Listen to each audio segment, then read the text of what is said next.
Assalamualaikum warahmatullahi wabarakatuh.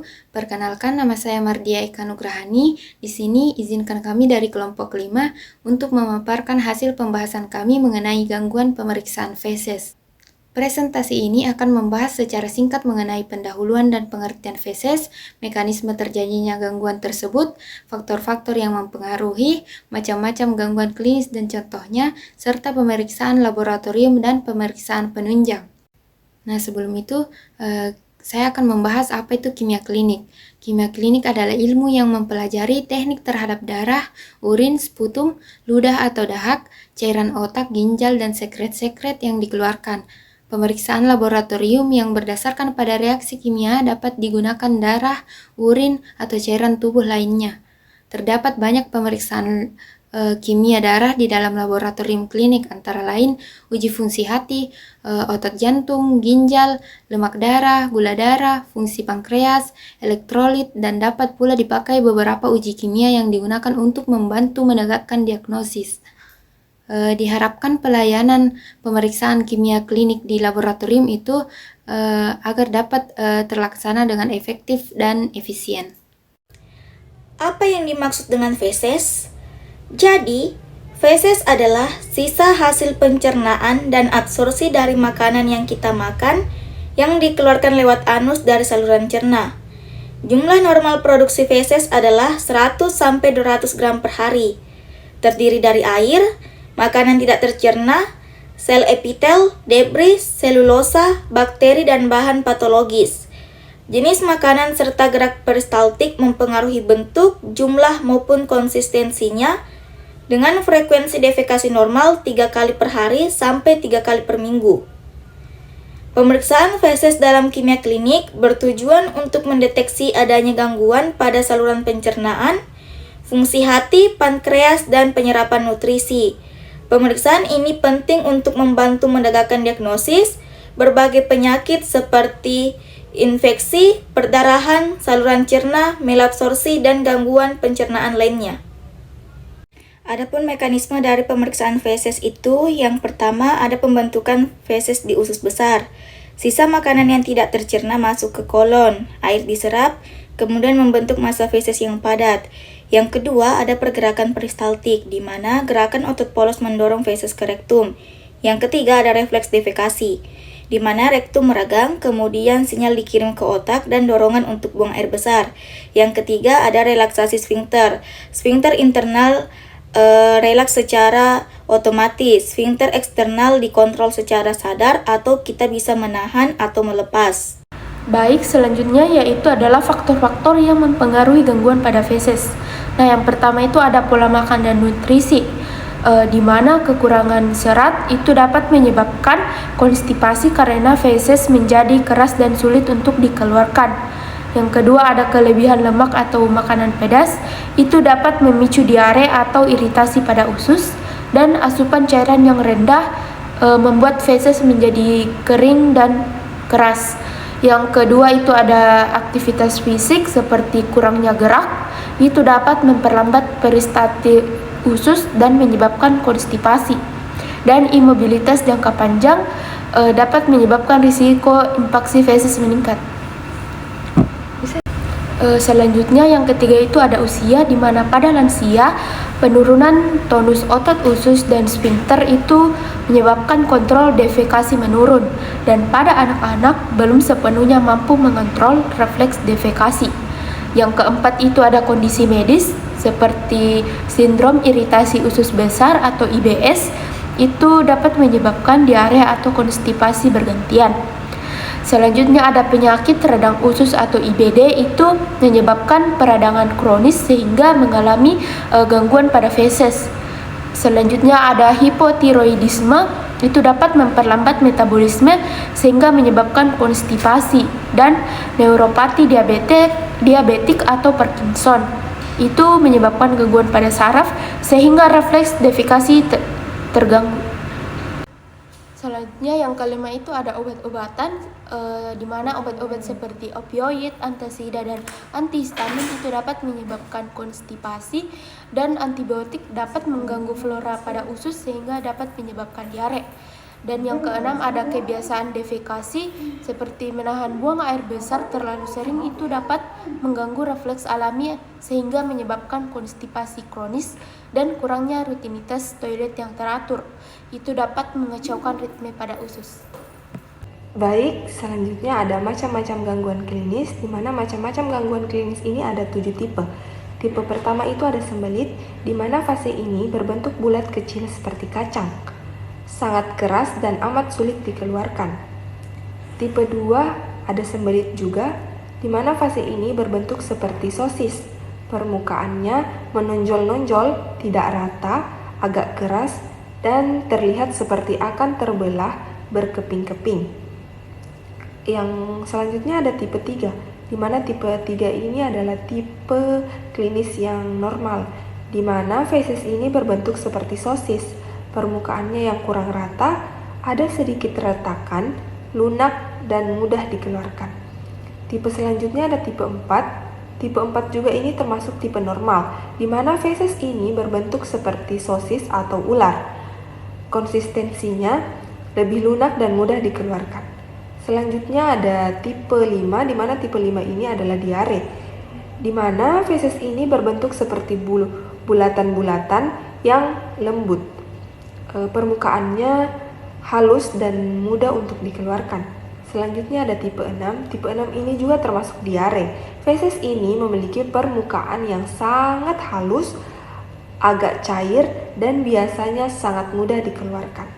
Tipe terakhir ada tipe diare berat, di mana tipe diare berat ini adalah feses ini mempunyai ciri berbentuk sangat cair dan tidak terlihat ada bagiannya yang padat. Baik, selanjutnya ada kondisi konstipasi atau sembelit, di mana konstipasi atau sembelit ini merupakan kesulitan buang air besar, feses keras, frekuensi BAB kurang dari 3 kali seminggu. Penyebab konstipasi atau sembelit ini diantaranya yang pertama ada kurang serat dan cairan, kedua kurang aktivitas fisik, ketiga efek samping obat, misalnya obat opioid, yang keempat ada gangguan neurologis atau Parkinson, diabetes neuropatik. Contoh penyakitnya itu ada 2. Yang pertama ada irritable bowel syndrome atau IBS, tipe konstipasi. Yang kedua ada hipotiroidisme. Ilustrasinya itu seperti feses keras dan terfragmentasi seperti batu kecil. Tipe 1 Bristol stool atau CHOP. Selanjutnya ada diare, di mana diare ini merupakan buang air besar dengan feses cair, frekuensi meningkat, bisa disertai dengan nyeri perut.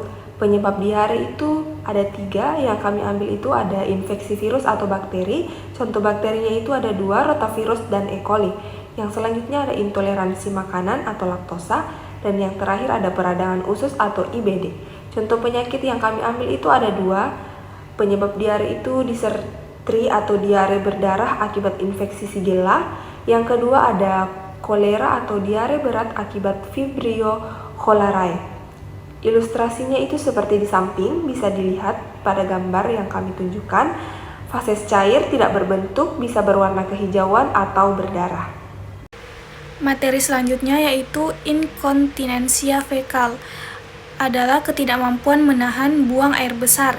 Feses keluar tanpa kontrol. Penyebabnya yaitu cedera saraf berupa stroke, trauma spinal, lemahnya otot sfinkter anal, gangguan kognitif berupa demensia. Contoh penyakitnya yaitu spina bifida dan multiple sclerosis.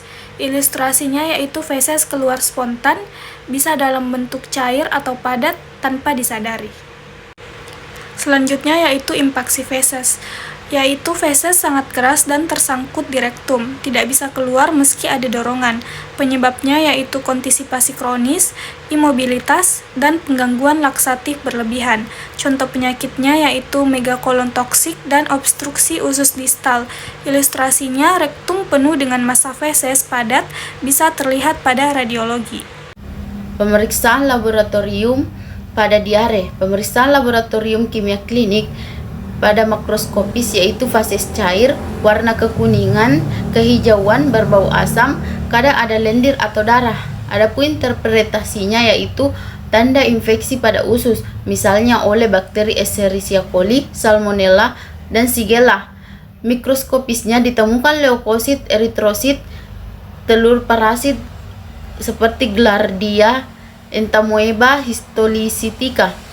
Interpretasinya infeksi bakteri atau parasit. Adapun kimiawinya yaitu pH fases kurang lebih 6, reduksi positif atau ada karbohidrat tak tercerna, kadang protein positif. Interpretasinya gangguan absorpsi atau infeksi. Pemeriksaan laboratorium pada konstipasi. Pemeriksaan laboratorium kimia klinik makroskofisnya yaitu feses keras, kering, sedikit, warna coklat tua. Interpretasinya penyerapan air berlebih di kolon. Mikroskopisnya yaitu normal, tidak ada leukosit atau parasit. Dengan kimiawi pH netral, lemak negatif, protein negatif, dan interpretasinya fungsi usus lambat dan bukan infeksi. Nah, selanjutnya kita masuk ke pembahasan mengenai inkontinensia fekal. Nah, sebelum kita masuk ke pembahasan tersebut, kita harus tahu dulu apa itu inkontinensia fekal. Nah, inkontinensia fekal sendiri adalah kondisi di mana seseorang tidak mampu menahan buang air besar sehingga feses keluar tanpa disadari. Nah, bisa dilihat dari pemeriksaan secara makroskopis, fesesnya biasanya tampak cair atau lembek dan sulit dikontrol, dan ada juga terdapat lendir. Nah, kalau untuk pemeriksaan secara mikroskopis, biasanya itu terlihat adanya peningkatan jumlah sel epitel usus, namun tidak ditemukan tanda-tanda infeksi. Maksudnya di sini itu adalah gangguannya bukan karena bakteri atau parasit, tapi lebih karena masalah pada sistem saraf atau otot di sekitar anus. Nah, dan secara kimiawi, pH feses ini umumnya normal, dan hasil uji kimia lainnya juga menyatakan masih dalam batas wajar. Nah, jadi kalau misalnya kita investasikan gangguan ini termasuk dalam gangguan saraf sphincter ani, bukan gangguan pencernaan secara kimiawi. Nah, sekarang bisa dilihat di gambar di samping slide itu. Di situ kan ada tampak bagian rektum dan anus. Nah, dengan penjelasan tentang sphincter anal, eksternal dan internal itu menggambarkan bahwa mekanisme kontrol buang air besar ketika otot sphincternya ini melemah. Nah, itulah yang menyebabkan feses keluar tanpa bisa ditahan. Jadi, dari dua pemeriksaan ini bisa kita simpulkan bahwa inkontinensia fekal maupun infeksi feses sama-sama berkaitan dengan fungsi sistem pencernaan bagian akhir. Tapi penyebabnya itu berbeda. Inkontinensia itu lebih ke gangguan kontrol saraf dan otot, sedangkan infeksi itu lebih ke penumpukan dan kekerasan feses di usus besar.